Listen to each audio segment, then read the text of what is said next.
welcome back to our channel. Got these quarters in your pocket? They might be worth way more than 25 cents. The 1968 Washington quarter, rare no-proof errors and mint flaws make it a collector's prize. The 1985 quarter? Look out for doubling and off-center strikes that can bring in serious money, and the 2006 North Dakota State quarter could hide die breaks and cladding issues that turn modern coins into hidden gems. Like this video and hit subscribe. Your next valuable quarter might be hiding in plain sight. In the aftermath of the Coinage Act of 1965, America was still adjusting to a new kind of quarter. Silver had been stripped from its composition, replaced with a clad structure, copper core sandwiched between layers of nickel. For the public, the shift was subtle, almost invisible.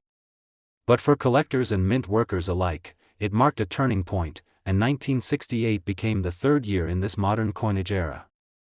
The U.S. Mint, now navigating the speed and efficiency demanded by mass production, opened the year with high ambitions. Washington quarters continued to bear the stoic profile of the nation's first president, his gaze steady, framed by the word liberty above and the date 1968 below. Nothing new, nothing strikingly different, on the surface, but under that routine, amidst the minting presses and conveyor belts, one quarter emerged that would take decades to be understood. It wasn't immediately identified. It slipped through the mint's complex maze of inspection, through coin rolls and cash drawers, eventually landing where most coins do, forgotten in circulation. Years passed. Gas prices rose, fashion changed, presidencies came and went. Still, this particular 1968 Washington quarter remained unnoticed, tucked into the folds of daily commerce.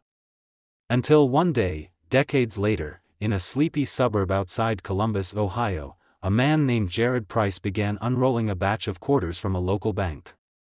A coin enthusiast since childhood, Jared didn't consider himself a serious numismatist. He enjoyed the chase, the thrill of discovery more than the monetary reward.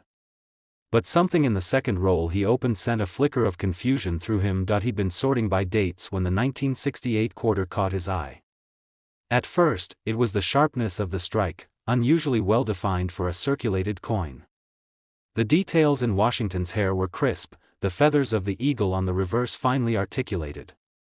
He turned the coin in his hand and caught something else. The edges seemed thicker, as if slightly swollen. The reading was faint, almost ghost-like in some areas. He placed it under his loupe. That's when the doubt crept in. The coin didn't have the typical copper-colored core peeking through at the edge like modern quarters. It looked uniform, silver all the way through. But it couldn't be. Quarters hadn't been made with silver since 1964. Was this some kind of novelty replica?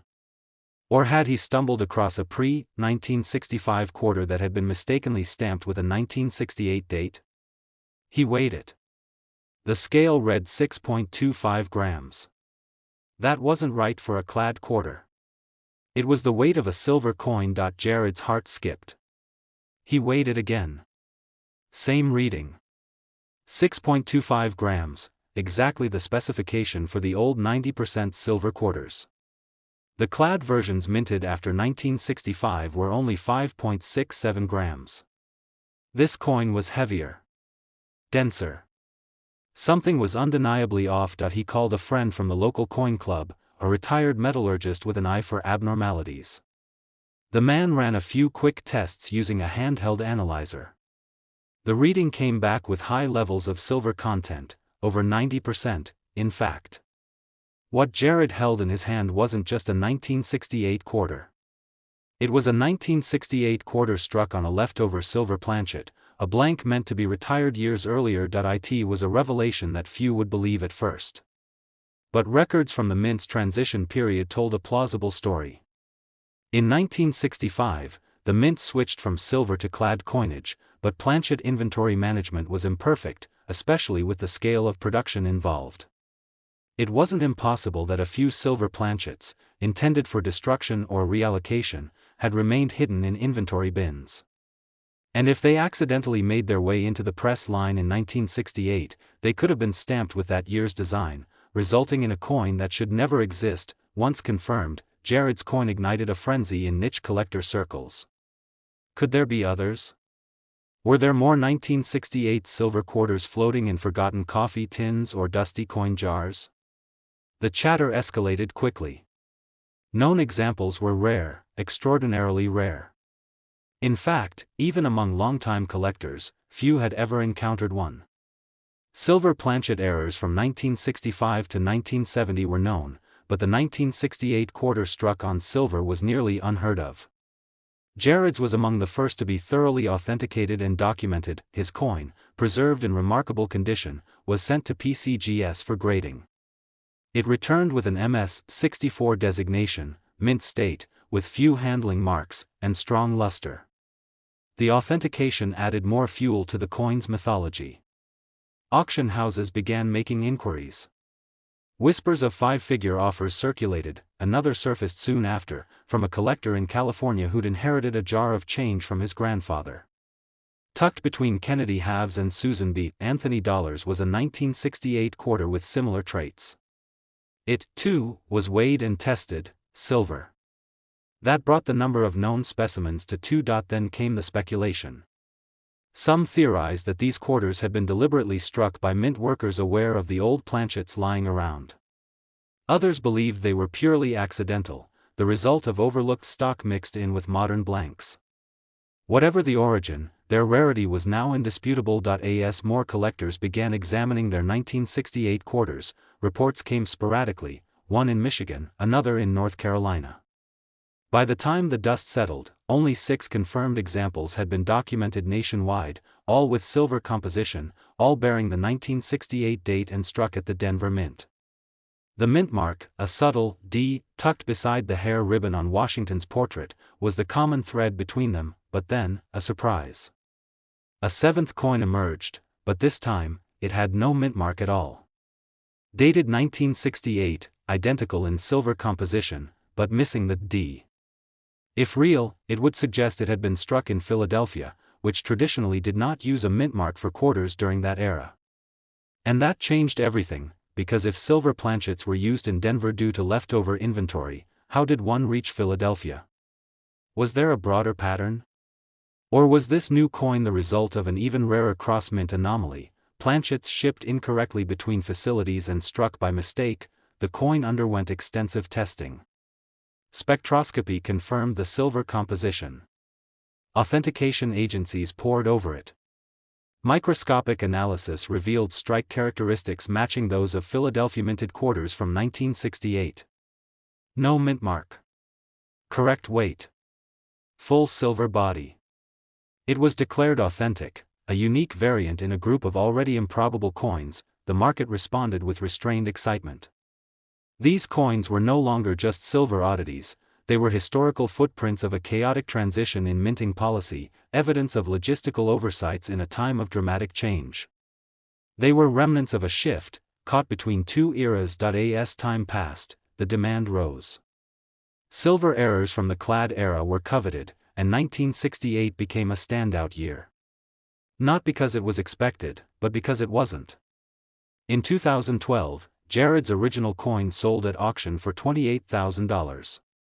By 2015, a similar specimen graded MS-65 was purchased privately for $36,000. Then the bidding wars began. A specimen graded MS-66 with deep cameo finish sold at heritage auctions for a staggering $48,000. The value of the no mint mark variant climbed even faster. It was a one-of-a-kind error, the only known Philadelphia strike on a silver planchet from 1968. It drew international attention, eventually selling for $132,000 to a private collector in Europe. It had gone from a misfit of metal to a crown jewel in American numismatics, and somewhere in Ohio, Jared kept a framed photo of the coin he once found in a bank roll. A reminder that sometimes, history doesn't announce itself with fanfare or flourish. Sometimes, it jingles softly in your pocket, waiting for the right set of eyes to notice that the ordinary isn't. The year 1985 was not one that coin collectors circled in red ink. It came and went without headlines or commemorative redesigns, no silver tributes or special releases. The U.S. Mint, operating in its rhythm of efficiency, struck hundreds of millions of coins that year. Among them, the Washington quarter remained a standard-bearer of American coinage, unchanged in design since 1932, clad in copper and nickel, and produced by the millions in both Philadelphia and Denver. For the mint, the focus was on volume, precision, and continuation, not experimentation. But as with all things measured by machines and man, perfection proved elusive. Within the mass of metal, amid ordinary quarters shipped across the nation, a small handful carried a mistake so rare, it would take years before anyone would understand just how unusual it truly was. Not flashy. Not obvious.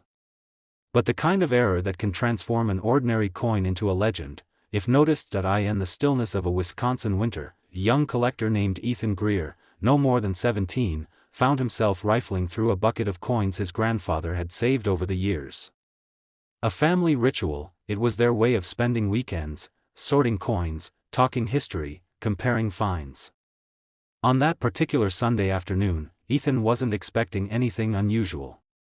But midway through the pile, a quarter dated 1985 caught his attention, not because of its design, but because of how it felt in his hand.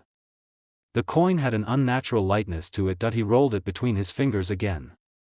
Lighter than the rest. Curious, he placed it on the digital scale beside the others. The reading blinked, 4.89 grams.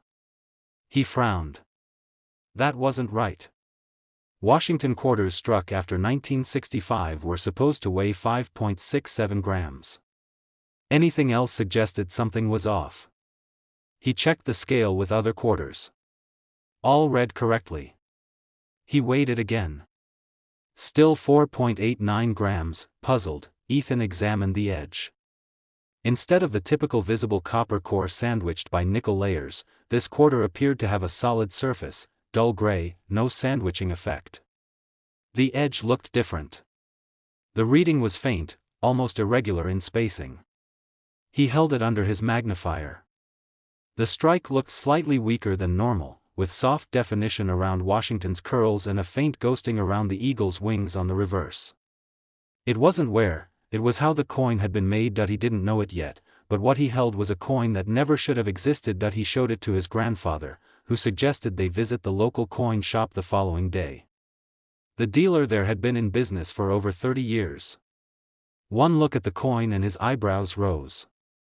"This isn't just light," he muttered, "this is foreign light."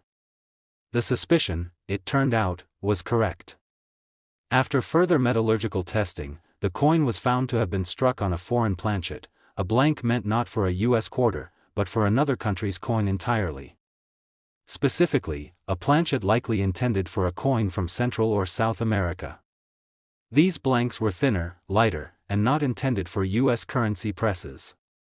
Somehow, one had made its way into the quarter production line. The error was stunning, not just because of its rarity, but because of the nature of mint operations in the 1980s. At the time, the U.S. Mint contracted with other countries to strike coins for them. It wasn't uncommon for foreign planchets to be delivered to U.S. facilities. But for one of those planchets to be mistakenly fed into the quarter press, meant to strike an entirely different coin at a completely different weight and composition, was nearly unheard of. Even more fascinating was that the error had gone completely unnoticed. The 1985 Washington quarter on a foreign planchet had escaped the mint, circulated for decades, and was nearly spent on a candy bar or slipped into a parking meter without anyone ever realizing what it was. But now, it was in the hands of a teenager who had the presence of mind to weigh it. The coin was authenticated by PCGS and designated as a wrong planchet error. It was classified as a Washington quarter struck on a 4.89 G foreign planchet, likely aluminum bronze or nickel-clad steel. That classification alone turned it from an oddity into a genuine collector's item. Soon, other collectors began investigating their 1985 quarters. Reports began to surface of similar wrong planchet strikes, some weighing as little as 4.6 grams, others with odd edge characteristics or incomplete reading. The numismatic community took notice. A few other examples were found, but the total known count remained low, less than a dozen certified specimens over several years. Among the coins uncovered, one particular specimen stood out even more than Ethan's. A 1985 quarter struck on a Philippine 25 centimo planchet, discovered in Arizona, bore an even more dramatic error. The coin strike was off-center, revealing portions of the design incomplete, with part of the reverse edge blending into the blank space. That coin was auctioned by Stax Bowers in 2018 and fetched a high price despite moderate circulation, where collectors began speculating on how such errors occurred. Theories included misfed planchets, misplaced inventory during foreign contract production, and even night shift mishandling at the Denver Mint. But no one could definitively say how these blanks ended up under quarter dies. There was no public admission by the Mint, no official acknowledgement. The silence only added to the mystery. What elevated the intrigue even further was the lack of any visible sign that the coin didn't belong. No errors in date. No distortion in design. No unusual mint mark. Just a coin that seemed normal, until it wasn't. That understated nature made these wrong planchet 1985 quarters some of the most deceptive and desirable errors in the field. Over time, the market began to assign greater value to these coins. They were scarce, hard to fake convincingly, and deeply connected to a little-known aspect of mint history. Initially, lower-grade examples fetched between $2,500 and $5,000. But as awareness grew and more collectors sought high-grade examples, the price climbed sharply. In 2020, a nearly uncirculated 1985 quarter struck on a foreign nickel planchet sold for over $16,000. By 2022, a pristine specimen, graded MS 66 and still showing vibrant luster, set a record when it crossed the block at $40,000. That number raised eyebrows. The coin was still understated, but the world had finally caught on. In early 2024, one of the finest known examples appeared at auction. It was Ethan's. After holding onto it for nearly a decade, he decided it was time. The coin, still graded MS 64, carried not only the weight of its metallic error but also the story of discovery. Collectors remembered it as the coin that started the conversation around 1985 quarter errors. Bidding was fierce. Phone lines stayed active past the final hammer. When the dust settled, it sold for $122,000. Today, only a handful of 1985 Washington quarters struck on foreign planchets have been confirmed, authenticated, and tracked. They remain elusive, often hiding in plain sight, waiting to be recognized not by how they look, but by how they feel. How they weigh. How they defy the expected, and for those who know what to look for, these silent anomalies continue to turn pocket change into numismatic treasure, valued between $40,000 and $122,000 depending on condition, origin, and strike clarity. A rare reminder that even in the most routine of objects, extraordinary mistakes still slip through. The year 2006 saw the U.S. Mint deep into its ambitious 50-state quarters program, an initiative designed to honor each state with a unique design on the reverse of the quarter dollar. By then, Americans were used to seeing buffaloes, covered wagons, colonial soldiers, and pelicans appearing on their change. That year, North Dakota's design made its debut, simple yet striking. Two American bison standing tall against the backdrop of the state's rugged badlands, under an open sky, framed by the words, North Dakota, and the date, 1889, the year the state joined the Union. It was a quarter meant to celebrate frontier strength and natural beauty, and by all accounts, it did just that. At least, most of them did. The Denver Mint handled a massive portion of production that year, churning out millions of North Dakota quarters without much incident. Precision was the goal. The public expected uniformity, and the Mint's reputation relied on delivering it. But even the most controlled environments can't account for every anomaly. In that sea of coins, a few were unlike the others, bearing a flaw so unusual, it would take years for anyone to notice, and even longer to understand. In a dusty coin shop nestled along a forgotten stretch of Highway 2 in eastern Montana, a former park ranger named Clyde Farrow spent his retirement sorting, cataloging, and studying quarters. Not for profit. Not for prestige. Simply because coins, like trail maps and fossils, told stories. He'd taken a special liking to the state quarters series and would spend long afternoons rotating coins under soft light, noting variations and filing away anything that didn't look quite right. It was during one such afternoon that he found a 2006 North Dakota quarter that made him pause. He had dozens of them already, but this one was different. At first glance, the reverse seemed normal. The bison stood where they always stood. The hills rolled gently behind them. The legends and inscriptions were intact.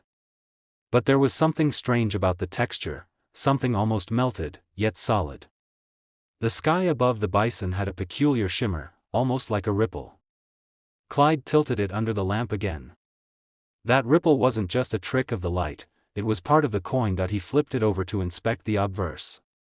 That's when he saw the real irregularity. Washington's profile was oddly flattened, almost like it had been compressed. The word "Liberty" was stretched thin, nearly brushing the coin's edge. And the reeded edge itself was uneven, with a visible bulge near the top right quadrant. It looked like the coin had been pinched, pulled, and pressed in strange ways, but there was no sign of post-mint tampering. No file marks. No heat warping. The metal looked untouched by anything external. It was born this way. Curious, Clyde compared it to a regular North Dakota quarter. Everything was off, the proportions, the spacing, the sharpness of the strike. But the strangest part wasn't what was wrong, it was what was missing.